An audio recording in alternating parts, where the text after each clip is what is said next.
लोग देशांतर रेखा करते हैं।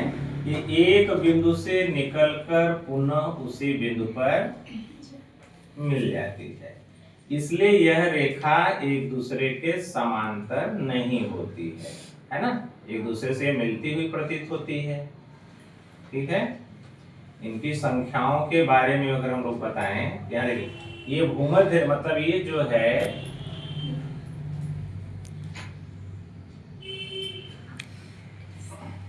0 डिग्री, इसके मध्य में जो है यहाँ से जो है 0 डिग्री देशांतर, मतलब इसको हम लोग 0 डिग्री देशांतर रेखा, मतलब देशांतर, यहाँ एक 0 डिग्री देशांतर रेखा है। यहाँ से पूरब की तरफ बढ़ने पर 180 डिग्री ये पूर्वी देशांतर, पूरब की तरफ बढ़ने पर 180 डिग्री पूर्व रेखा। ये क्या हो गया भाई? पश्चिमी देशांतर रेखा, पश्चिमी देशांतर रेखा हो गया। ठीक है, तो यहां से देखिए, अगर हम लोग यहाँ जो है अभी हमने बताया कि भूमध्य रेखा की लंबाई कितनी है। भूमध्य रेखा की लंबाई 60,076 किलोमीटर। इसको जो है 360 रेखाएं, 360 देशांतर रेखाएं काटती है ना। तो भूमध्य रेखा की लंबाई, भूमध्य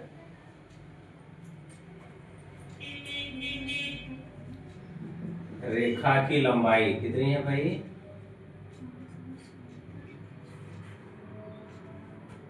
40,076 किलोमीटर, 40,076 किलोमीटर। ठीक, इसको 360 रेखाएं, जो 360 देशांतर रेखाएं काटती हैं, तो कुल कितना आ जाएगा? 111.32 किलोमीटर।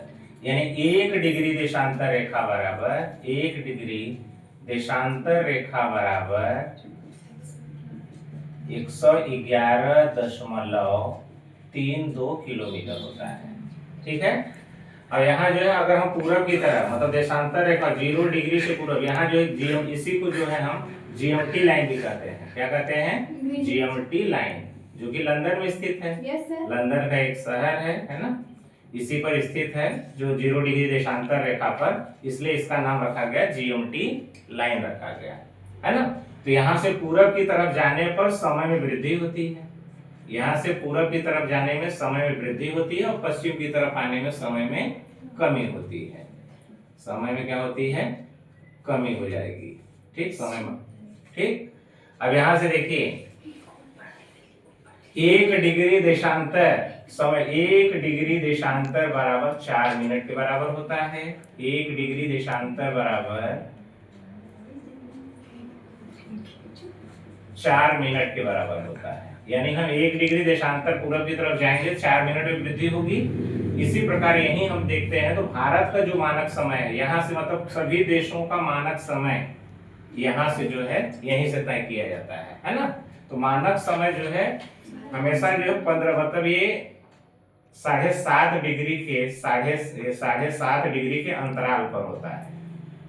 अंतराल पर जो मानक समय जो तय किया जाता है, जो टाइम जोन का निर्धारण, टाइम जोन का निर्धारण 7.5 डिग्री देशांतर के अंतराल पर किया जाता है। 7.5 डिग्री देशांतर के अंतराल पर किया जाता है, मतलब 7.5 से कट जाएगा है ना।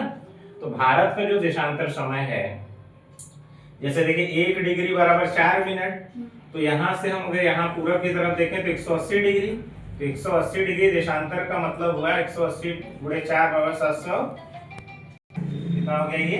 12 घंटा। ठीक, तो यहाँ देखिए 12 घंटा, यानी 12 घंटे का इधर 0 से 180, पूर्वी देशांतर में 12 घंटे का दिन, तो पश्चिमी देशांतर में जो है 12 घंटे की रात होगी। यही 12 घंटे को 180 डिग्री 12 घंटे को शो करेगा, ये भी 180 डिग्री 12 घंटे को शो करेगा। ठीक है, तो इस प्रकार जो 12 घंटे यानी 24 घंटे, 24 घंटे। एक दिन में कितने घंटे होते हैं? 24 घंटे होते हैं। बातें समझ में आ गई?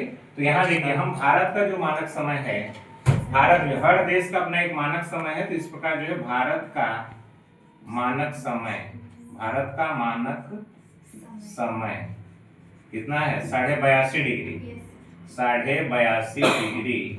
ये पूर्वी देशांतर कहाँ है? ये पूर्वी देशांतर में है। ठीक। तो पूर्वी देशांतर में तो निश्चित तौर से जो है समय में वृद्धि होगी, ठीक। तो समय का जो निर्धारण किया जाता है वो मानक समय से, मानक समय से कितना आगे है या कितना पीछे है। तो इसको अगर हम 4 मिनट से मल्टीप्लाई करेंगे तो ये आ जाएगा आपका 4 पंजे 20, 4 दूना 8, 2 10, 4 8 330 मिनट। कितना आएगा? 330 मिनट। और 330 मिनट को अगर हम 60 से भाग दे देंगे तो 5.5 घंटा, 5.5 घंटा, या हम इसको कह सकते हैं कि 5 घंटा 30 मिनट, 5 घंटा 30 मिनट, ठीक। तो अब ये प्लस में आएगा, प्लस में आएगा, इसलिए जो है हम कहें कि ये हमारा जो समय कहाँ से निर्धारित है? नई दिल्ली। कहाँ से निर्धारित है? नई दिल्ली में। जो यहाँ लिखा रहता है जीएमटी, जीएमटी से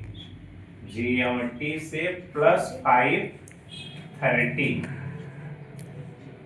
है ना। जीएमटी से कितना, यानी हमारा जो मानक समय है जीएमटी लाइन से कितना है? 5.5 घंटा आगे है।